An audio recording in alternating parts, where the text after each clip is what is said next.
So sometimes we get really lucky on this show, and we have guys who just have to wind up and they go and they're smart. This guy is not only... I'm looking for the person you're talking about. This guy not only is smart, not only does he have cool shoes, though you probably can't see it on the camera, but he has, in his own words, the fingers, or his finger, on the pulse of the American nation. Frank Luntz is the leading, I think it would be fair to say, leading Republican pollster. Frank, welcome to TechCrunch TV and Innovate 2016. Now, I know you're a busy guy, you've only given me 3 questions. So, easy first question. What's going to matter as a pollster? You say you've got your finger on the pulse. What matters in 2016? Security, economic security, national security, financial security, healthcare security. It's the one word, the one value that the American people are looking for. Now, it's defined differently. If you're 25 years old, you want job security. If you're 65 years old, you want social security. But that sense, we're no longer reaching for the stars.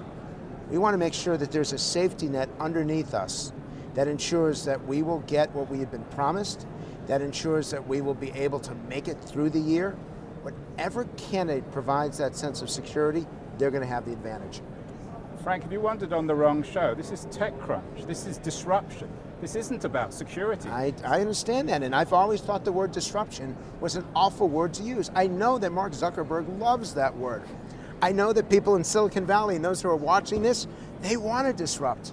What they don't understand is the other 90% have had enough disruption in their lives, and they want a sense of predictability. Hacker is another phrase that I can't stand, because for most Americans, hacker is destroying something, which I get the people who watch this, that they want to destroy the status quo and build something better. Here's my deal with you.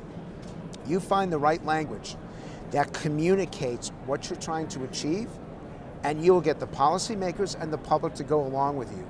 But if you insist on using words and messaging that frighten people, you're going to have regulation, you're going to have litigation, and you're going to have those things that upset and undercut one of the greatest growth industries on the face of the earth.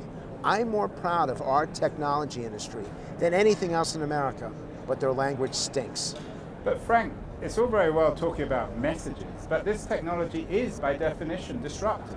Uber is dramatically transforming the transportation industry. No, but Airbnb is changing hospitality. Great, go. Uber is awesome. I hate taking cabs. Uber shows up when they say they're going to show up. They know how to get to where they're going. That doesn't happen. You're disruptive for taxi cab drivers. That's it. Airbnb is disruptive for hotels, but it's great for consumers.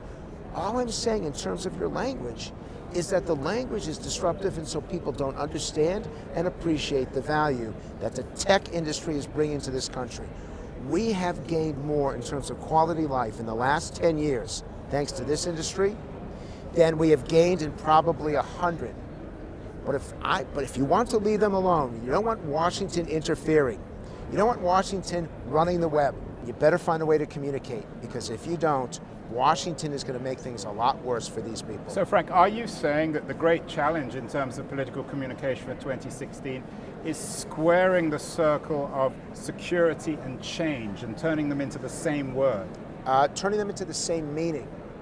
That if the change, even if the change is unpredictable, if I know that my life is going to be better, I know that every time I change my phone, it's going to give me more opportunities, more connections, more relationships. I know that.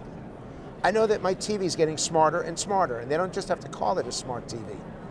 I have every faith that technology will make my life better. Now you got to prove it to the policymakers so they don't stop you from doing all these great things you want to do. And who gets it? Marco Rubio gets it. Ted Cruz gets it. The younger candidates get it. I don't know if Jeb Bush does. On the Democratic side, and you would describe Trump as an older candidate in this sense? Trump is an older candidate. Bernie Sanders is an older candidate. I'm not sure Bernie Sanders gets the 20th century, let alone the 21st. And yet they also the guys who seem to be the most disruptive, at least explicitly. And Bernie Sanders has got the most disruptive supporters of any candidate in America. So it's not always the candidate that matters.